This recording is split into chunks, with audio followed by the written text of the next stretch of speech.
Bueno, a nosotros nos tocó columna lumbar y dorsal.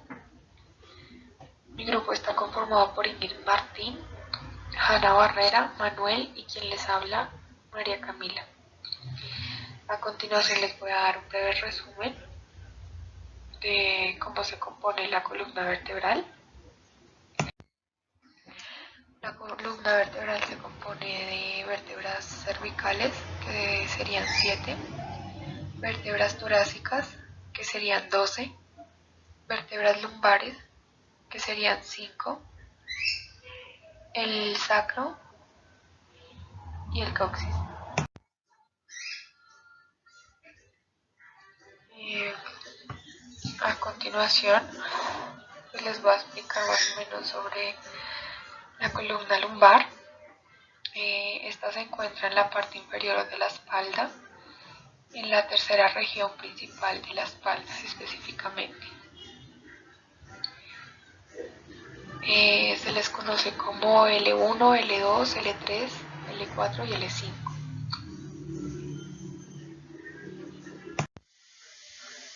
En sus curvaturas podemos ver que existe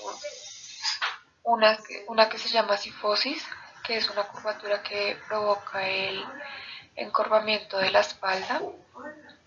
Otra cifosis dorsal y cifosis sacra, que es donde se encuentran.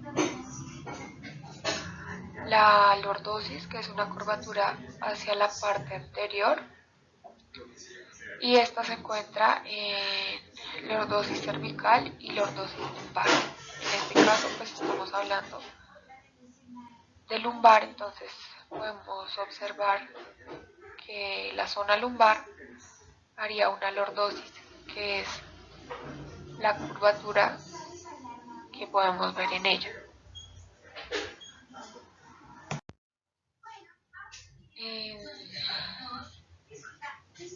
En su anatomía podemos ver una vista superior. Eh, esta vértebra se conforma de una carilla costal de la apófisis transversa, que es uno de los tres picos que estamos viendo, la apófisis espinosa, la lámina vertebral, la apófisis transversa, la apófisis articular superior o carilla articular también se le puede llamar. Este agujero que vemos ahí en la imagen se llama agujero raquídeo. Después podemos ver el pedínculo. Después vemos la carilla costal y esa parte que parece como un corazón se le denomina cuerpo vertebral.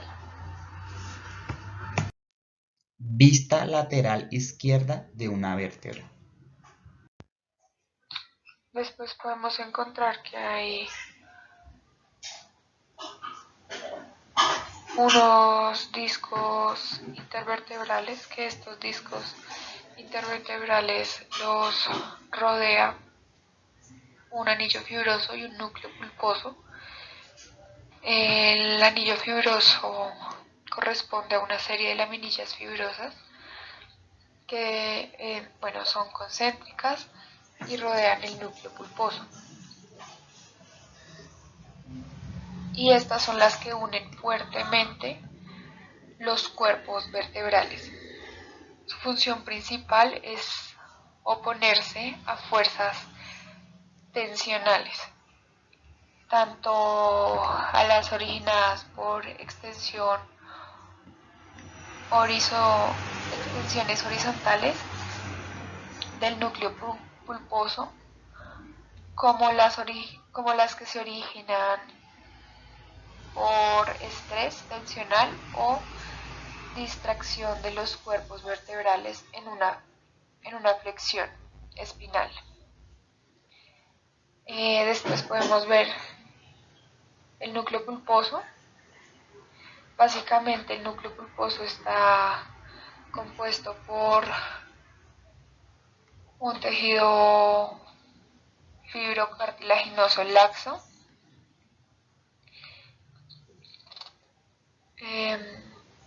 Este es una matriz gelatinosa.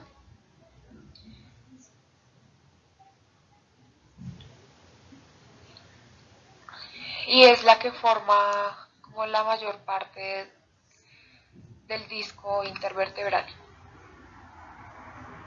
Disco intervertebral también podemos encontrar la placa basal o lámina basal.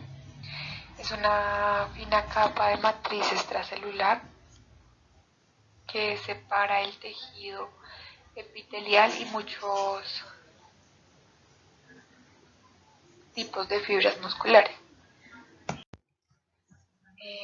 Después de esto ya podemos ver las raíces nerviosas. Las raíces nerviosas se denominan, en L1 sería el nervio hipogástrico, en L2 sería el nervio ilioinguinal, L3 sería el nervio genitofemoral, L4 nervio cutáneo femoral, nervio femoral, y en L5 sería el nervio obturador. Estos nervios inervan en L1 el colon, en L2 el abdomen inferior, en L3 los genitales, en L4 nervio ciático, en L5 las piernas y los pies. Si se llegan a afectar estos nervios, se puede generar en L1 estreñimiento, en L2 acidosis gástrica, en L3 puede generar problemas sexuales, en L4 puede dar dolor de espalda y de piernas, en L5 puede generar pérdida de la fuerza. Esto se genera si alguna de estas raíces se llega a ver afectada.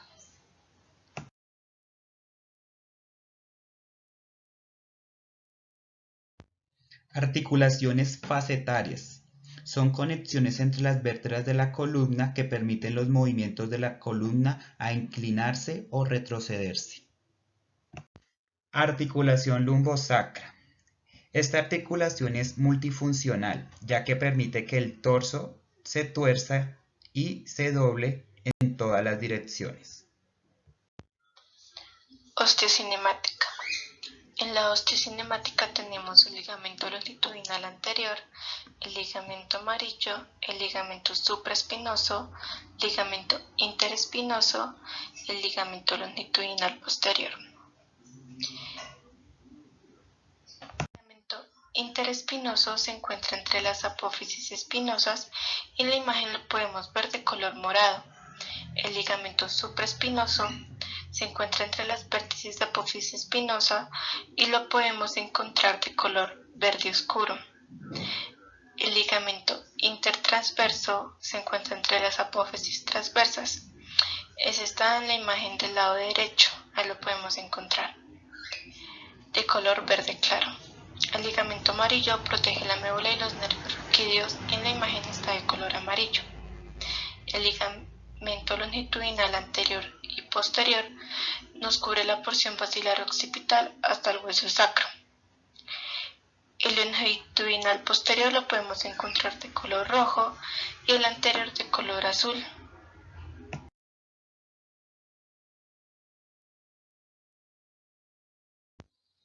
En el movimiento de flexión encontramos el ligamento longitudinal anterior y el ligamento intertransverso laxos. En tensión tenemos el ligamento longitudinal posterior, el ligamento amarillo, ligamento capsular facetario, ligamento interespinoso y ligamento supraespinoso. En extensión tenemos el ligamento longitudinal posterior, ligamento capsular facetario, ligamento interespinoso y supraespinoso laxos, y en tensión tenemos los ligamentos En rotación tenemos el ligamento longitudinal anterior y posterior laxo, y en tensión tenemos el ligamento intratransverso, interespinoso, ligamento supraespinoso, ligamento amarillo, ligamento capsular facetario. En inclinación tenemos el ligamento capsular facetario, el ligamento interespinoso, ligamento supraespinoso, ligamento longitudinal anterior y posterior, laxos, y en tensión tenemos el ligamento intertransverso y ligamento amarillo. Miocinemática. En la miocinemática tenemos el músculo multifidos, el cual tiene como origen la apófisis transversa de la vértebra, la inserción es la apófisis espinosa, y como función es estabilizadora de los movimientos. El vector lo tomamos en un plano coronal y nos quedó de izquierda a derecha, de inferior a superior. Lo podemos ver en verde.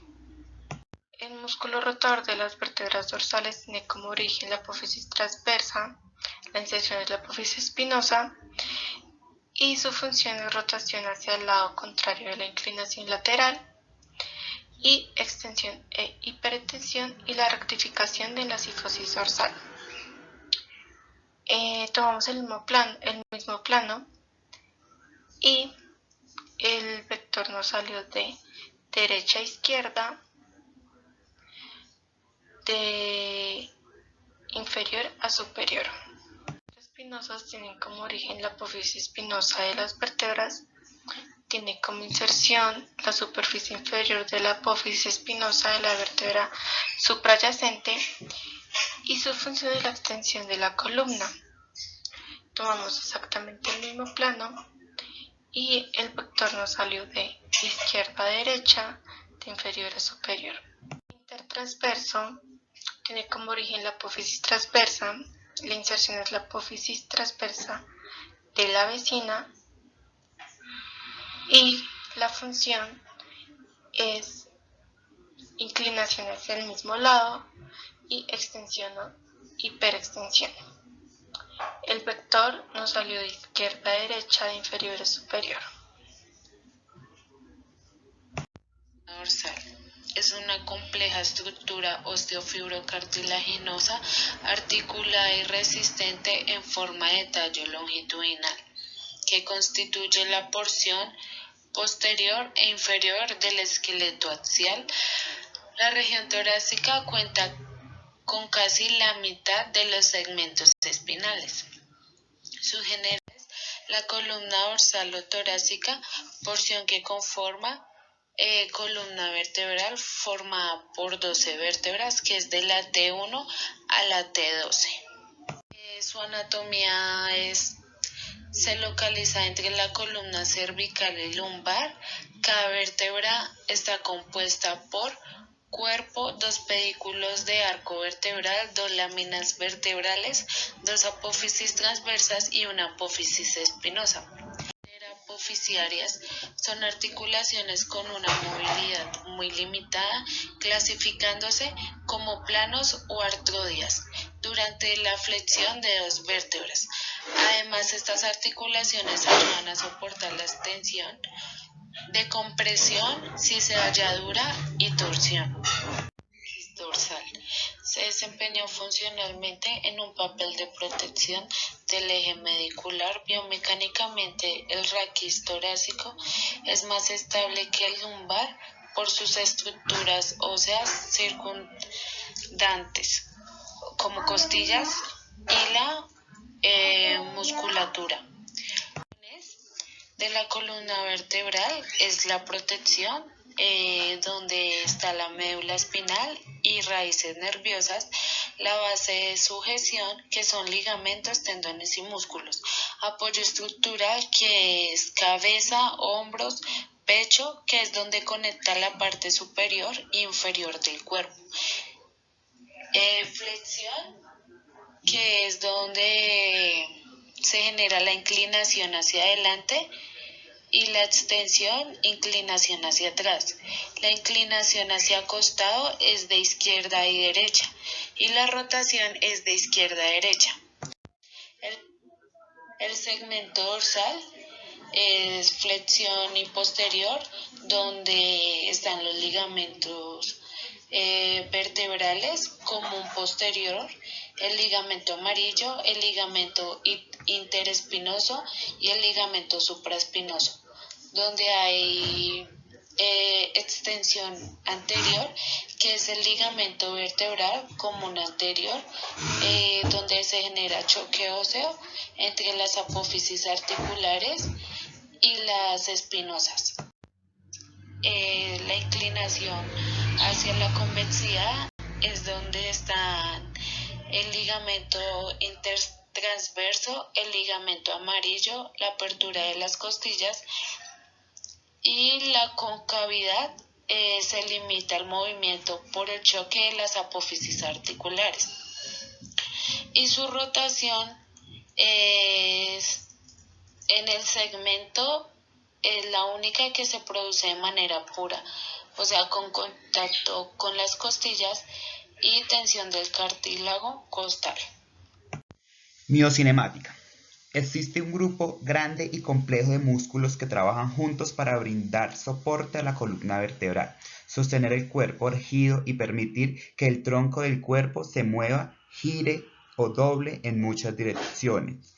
Existen tres clases de músculos: los extensores, los flexores y los oblicuos. Los músculos extensores están unidos a la parte posterior de la columna vertebral y nos permite estar parados y levantar objetos. Estos músculos incluyen las grandes paredes de los músculos en parte baja de la espalda, que sostienen la columna erguida, y los músculos de los glúteos. Los músculos flexores están unidos a la parte anterior de la columna vertebral y que permiten la flexión, doblarse hacia adelante, levantar y arquear la parte baja de la espalda. Los músculos oblicuos están unidos a lo lateral de la columna vertebral y ayudan a rotar la columna y mantener la postura adecuada. Músculo semiespinoso cervical o complexo mayor. Origen: tubérculos posteriores de la apófisis transversal de la quinta últimas vértebras cervicales y en las dos primeras dorsales. Inserción: apófisis mastoide del hueso temporal. Su acción es unilateral: rotación de la cabeza e inclinación de la misma hacia el lado en la que se produce la contracción concéntrica. En su vector vemos desde el punto cero, va de superior a anterior y de izquierda a derecha. Esplenio del cuello. Su origen: apófisis espinosa de T3 a T6. Inserción: apófisis transversal de C1 a C3. Su acción: en la extensión de la cabeza del cuello, acción bilateral. En la flexión lateral de la cabeza y del cuello, acción unilateral. En la rotación de la cabeza y el cuello hacia el mismo lado.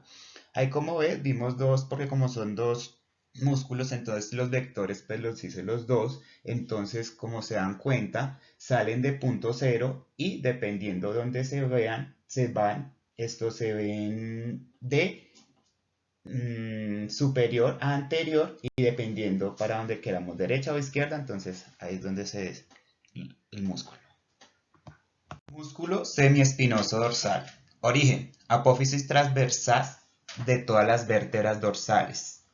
Inserción: apófisis espinosas de las vértebras C1 a D6. Acción: flexión o hiperflexión de la columna vertebral a través de una activación concéntrica de dicho músculo.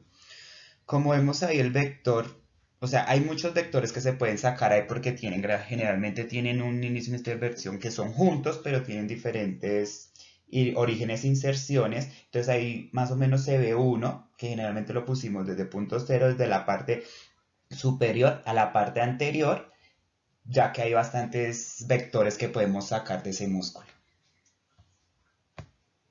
Vemos el músculo iliocostal, es bastante grande, ya que debido a que tiene bastantes orígenes e inserciones, más que todo está en la parte dorsal, y entonces lo vamos a ver. Entonces, uno de los orígenes, porque son tres orígenes, en la porción lumbar, está en el canal lumbosacro, en el primer tercio posterior de la cresta ilíaca, articulación sacroiliaca. cara posterior del sacro C3 y L4 y L5 y en la fascia lumbodorsal.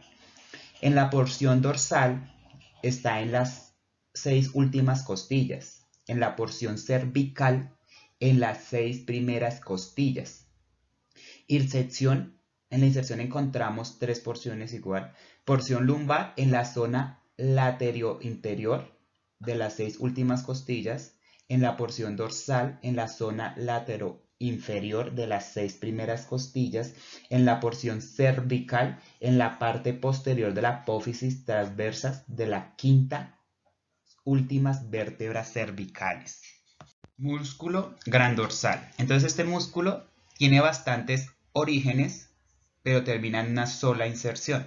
Entonces, uno de esos orígenes es en las vértebras torácicas lumbares, que son en las apófisis espinosas de T7 a la L12 y ligamentos interespinosos correspondientes. En la región del sacro está en la cresta sacra media, en la coxal, tercio posterior y labio externo de la cresta ilíaca, costilla, cara externa de las 3 o 4 últimas costillas, escapular, ángulo inferior de la escápula. Y como les había dicho, solo una inserción su inserción es en el húmero, en el fondo del surco interverticular. Su acción, extensión, aducción y rotación medial del brazo. Inervación, ellos también inervan en el toracodorsal de C6, C7 y C8. Cuadrado lumbar. Su origen se origina en la apófisis transversas de las vértebras L3 a L5. Es el ligamento iliolumbar y en la cresta ilíaca. Su inserción se inserta en el borde inferior de la última costilla y en las apófisis transversas de las vértebras L1 a la L3. Su acción. Con la pelvis fija es un músculo que flexiona lateralmente la columna vertebral lumbar. En el tronco también se fija a la 12 costilla durante la inspiración, cuando los músculos cuadrados lumbares actúan juntos cuando pueden ayudar a extender la columna vertebral lumbar. Se inervan en los nervios subcostales de la T12 y nervios de la L1 a la L3. Serrato anterior. Se origina mediante digitaciones carnosas en las caras externas y bordes superiores de las 8 o 9 costillas primeras. Inserción. Las fibras musculares discurren hacia atrás íntimamente aplicadas a la pared del tórax y se insertan en la cara ventral del borde medio o vertebral de la escápula. Acción. Este músculo tira del borde medial de la escápula anteriormente hacia la pared torácica, evitando la protrusión del hueso. Sus fibras también hacen rotar la escápula hacia arriba mediante la rotación lateral del ángulo inferior. Esta acción ayuda a abducir el brazo a nivel del hombro. La abducción por encima de los 90 grados puede efectuarse solo mediante la rotación del ángulo inferior de la escápula. Serrato posterior inferior.